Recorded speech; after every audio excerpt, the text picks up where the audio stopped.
Now, from Nebraska's trusted news source, this is Channel 8 News at 5. Coming up tonight, a behind-the-scenes look of the largest expansion in history at Madonna Rehabilitation. Plus, a morning fire filled the sky with black smoke. But first, an update in Lincoln's first homicide of the year. Good evening, everyone, and thank you for joining us. I'm Megan Conway. Rod has the night off. Today, Lincoln police identifying the man who was killed near 28th and F Streets. LPD says the victim was 57-year-old Henry Lee Jones.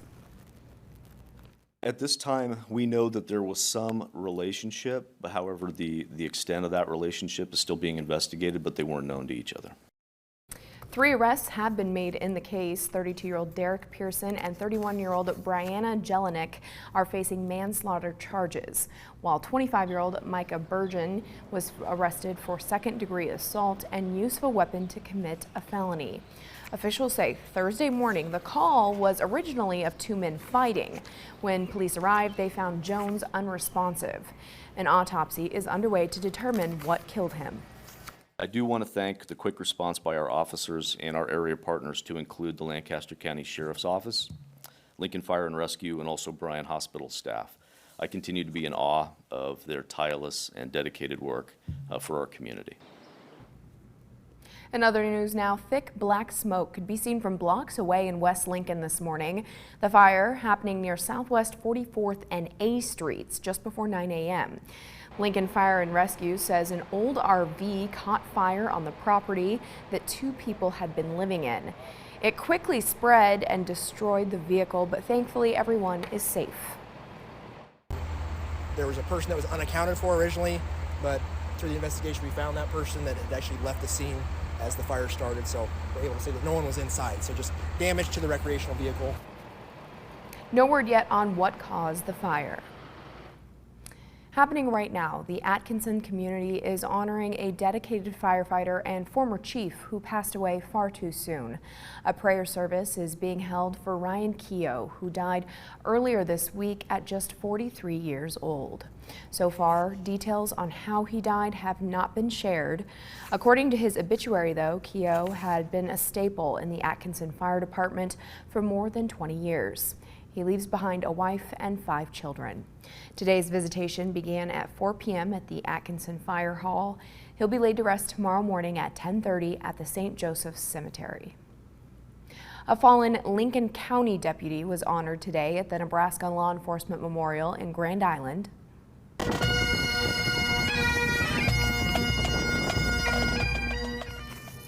This year, Reserve Deputy Kevin Patrick Kennedy Jr. was added to the memorial's wall. He died in 2020 of complications from COVID-19. That's according to his memorial page. His daughter, Mary Ellen Kennedy, spoke at today's ceremony. When I was in Washington, D.C. this last week for the Law Enforcement Memorial, they constantly reminded us all that it's not how they died, it is how they lived. But I sincerely know that my dad would even challenge that. It is how they continue to live. And by that, it is how we strive to pick up where they left off. Their lives continue to run through us. Kennedy served with the Lincoln County Sheriff's Office for over 21 years. The Grand Island Memorial honors Nebraska law enforcement officers who died in the line of duty. Today, Lincoln Police are also honoring officers who died in the line of duty. This is all part of National Police Week, which pays tribute to those who made the ultimate sacrifice. LPD is remembering 7 officers and 3 Lancaster County deputies. Chief Teresa Ewens says it's important to remember they're so much more than just a uniform and badge. They're sons, daughters, mothers, and fathers. In celebration of National EMS Week in Lincoln, a report released by the mayor shows an improvement in cardiac survival rates.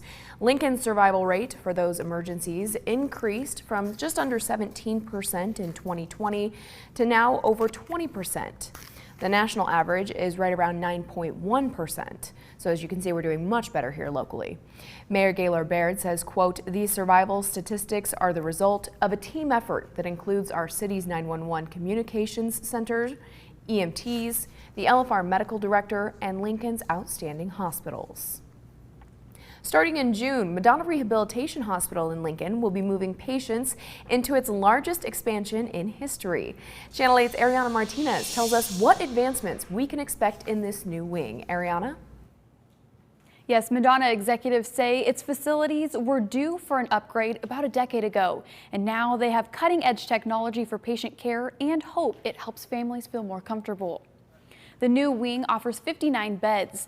Each room is much larger than an average hospital room, with a pull-out couch, recliner, and storage space. Patients have more independence with automatic doors, smooth floors, and furniture that adjusts to any height.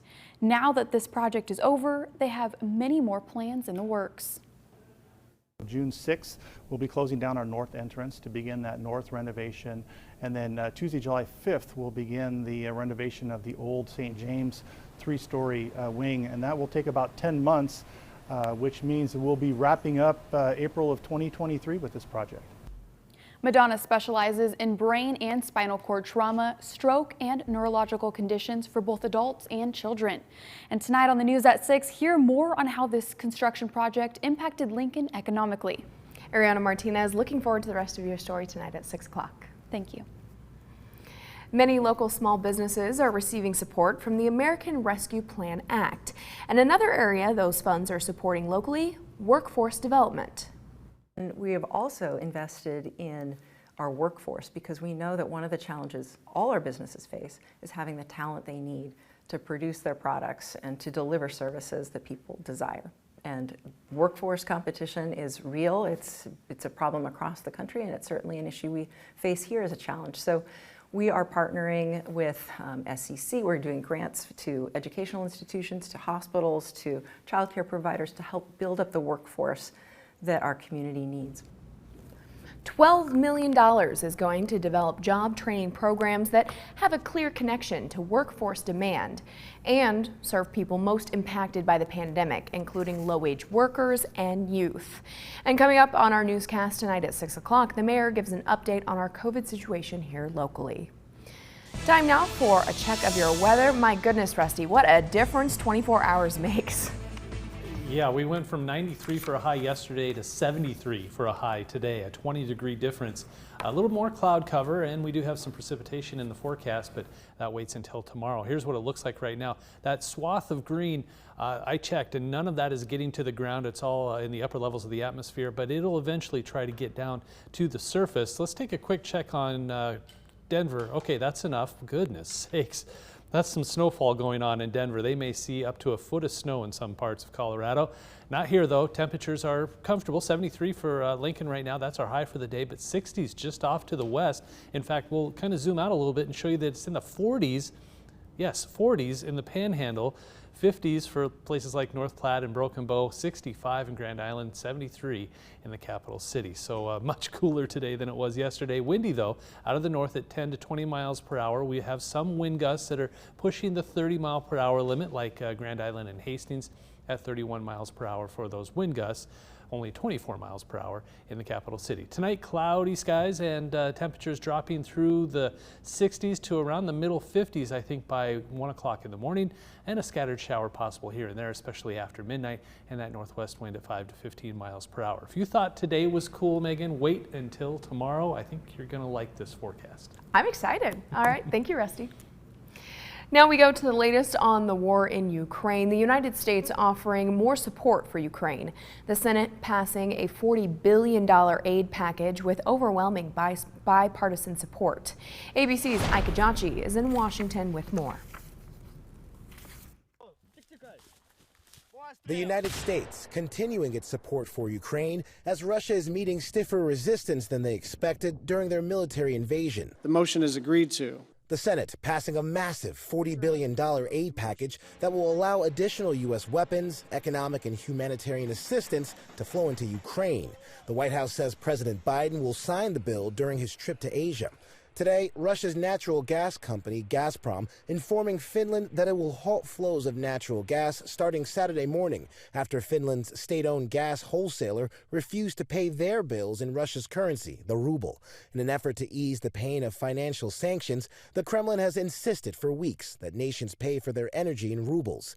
As for the violence, a Ukrainian military spokesman says Russian troops suffered significant losses in the past 24 hours, particularly in the Donetsk and Luhansk regions. The Russians are still well behind where we believe they wanted to be when they started this revitalized effort in the eastern part of the country. New video today showing the moment a strike destroyed a concert hall in Kharkiv. Ukraine's President Zelensky saying it was a Russian missile strike.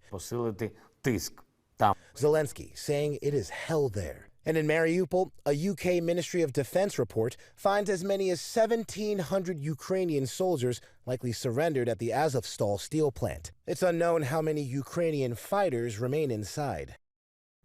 Now in Kyiv, the first war crimes trial of a Russian soldier is underway. The Russian soldier pleaded guilty to shooting and killing a 62-year-old civilian.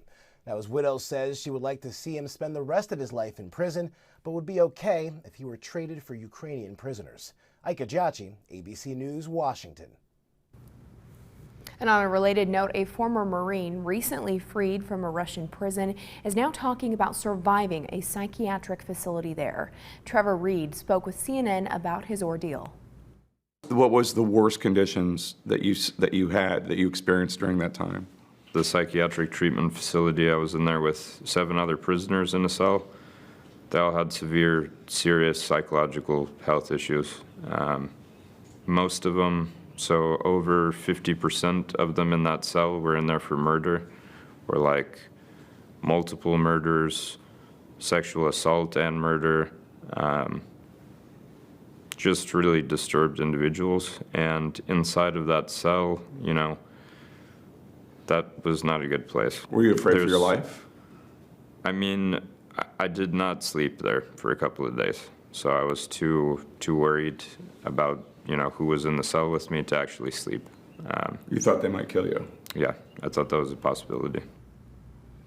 The government is now working on getting other Americans released from Russian prisons.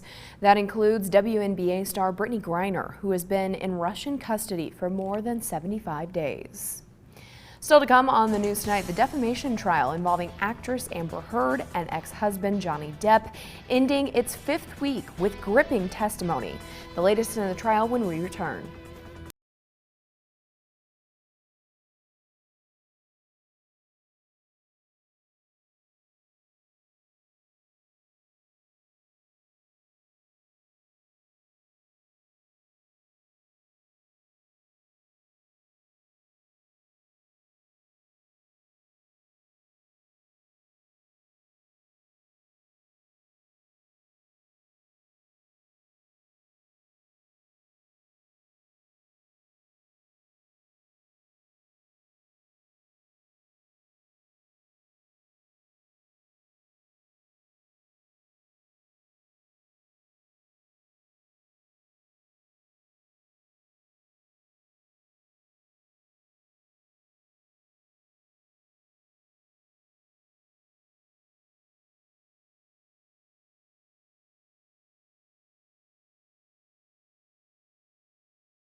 Lincoln.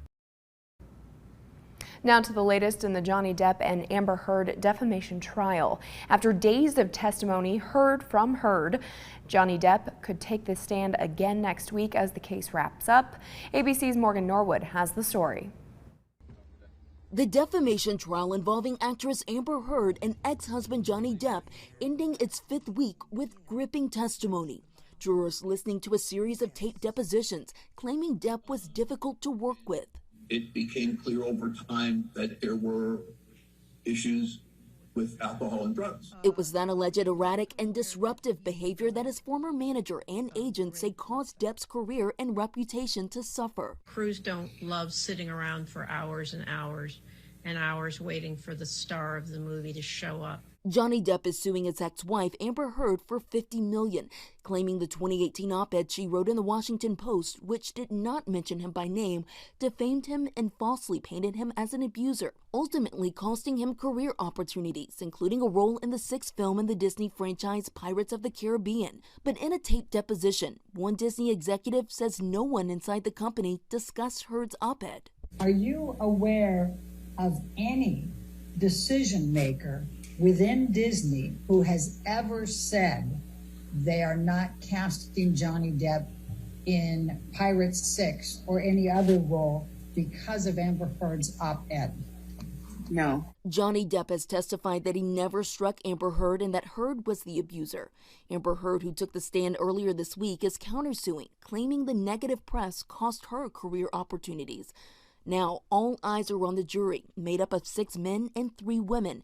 They're now set to decide whether Heard, Depp, or neither will walk away with millions. What you typically are seeing from both sides is allegations and instances where either could have been the aggressor. Now, court is in recess today, but closing arguments are set to begin next Friday with possibility that Johnny Depp could take the stand as this trial wraps up. I'm Morgan Norwood, ABC News, Los Angeles. Now, your Storm Alert team forecast from Nebraska's trusted news source. This is one of those days where if you started on one side of the state and drove to the other side, you would have 2 very different weather scenarios. It's 70s in Lincoln and Beatrice, Columbus at 65, middle 60s in Aurora and York, Norfolk at 61, but the further west you go, the colder it gets, and I'll show you that here in just a second. But outside right now, Honda of Lincoln is looking at a pretty decent day, partly to mostly cloudy skies and temperatures fairly mild. And like I said, very different from one side of the state to the other. 73 in Lincoln, 44 in Shatter, and there's snow falling in parts of Colorado. So very, very dramatic differences over just one state. And temperatures around here mainly in the 70s, 73 in Lincoln, 73 in Beatrice, 70 Friend and Fairbury, but 60s a little further west, 65 in Columbus, 65 in Grand Island, and Aurora, 64 in Hastings. This is a lot colder than it was yesterday, and anywhere from 14 to 28 degrees colder in Grand Island to 30 degrees colder in Kearney. So the 24-hour temperature change is dramatic. When you start to see those dark purples and lighter purples, you know that a cold front went through. The wind switched around as soon as that cold front went through, and now it's out of the north at 15 to 20 miles per hour, gusting towards 30 miles per hour, 24 miles per hour for a wind gust in Lincoln, 31 in Grand Island and Hastings. Precipitation is showing up on radar. It's very light, and most of this is aloft, not quite getting to the ground yet. I think it'll eventually do so as we head through the next 24 hours, but a lot of cloud cover from one side of the state to the other. We'll zoom out just a little bit and take a peek at Denver. I mean, look at all that snow. Some forecasts are saying around 6 inches for Denver and maybe a foot of snow. If you go just a little up into the elevation, into the Rockies, it's going to be, and it's snowing right now. So a late spring storm. That happens though. I mean, it's weird to see. We're headed towards the second half of May, but it's not unheard of for the Rocky Mountains. So for us, another reinforcing shot of cold air with this cold front that's going to go through. Clouds, and this is going to allow moisture to stream up towards us. This is 6 a.m. Saturday, a scattered shower on and off It won't be a complete washout. It's not going to rain all day, but on and off throughout the day. This is Saturday, 9 a.m. Scattered showers, nothing very heavy. Maybe a few sprinkles off to the north and west and south. This will eventually come to an end as we head through the second half of the day on Saturday. I think by Saturday evening, high pressure comes in, says that's enough. I've had it with these clouds, and it just sits there as we head through the second half of the day on Sunday. This is Sunday morning. It looks like maybe a couple of clouds in northeastern Nebraska, and that's it. That will allow for temperatures to cool off rather dramatically. Look at these temperatures tonight, between 40 and 45, 46, we'll say 47 in the capital city, and highs tomorrow struggle, middle 50s. So 47 tonight, mostly cloudy, chilly, maybe a sprinkle or two as we head through the day on Saturday, only 55. So we'll just say cold. That's 20 degrees below average. It's closer to the average low, matter of fact. And then look at early Sunday morning, 39 degrees. So dropping into the 30s, very early Sunday. I just planted my garden, Megan, so I'm a little nervous. Those poor green pepper plants, they'll be okay, but that's close. And we eventually start to warm up as we head towards next week, 60s, 70s, and eventually the 80s by the end of next week. I know, I just planted a bunch of flowers. Luckily, they are all in pots, so I could be like, hubby, go grab them real quick. There's like 6 pots, pull them in. But yeah, that is getting pretty chilly for toward the end of May. So. 30s. All right, we'll take it and deal with it, I guess. Thanks, Rusty. A split day on Wall Street with some small changes. The Dow gaining just 9 points, NASDAQ falling 34. Here are your numbers. You're watching Channel 8, Nebraska's trusted news source.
Finally tonight, today is Endangered Species Day, so we have a heartwarming story here to leave you with tonight.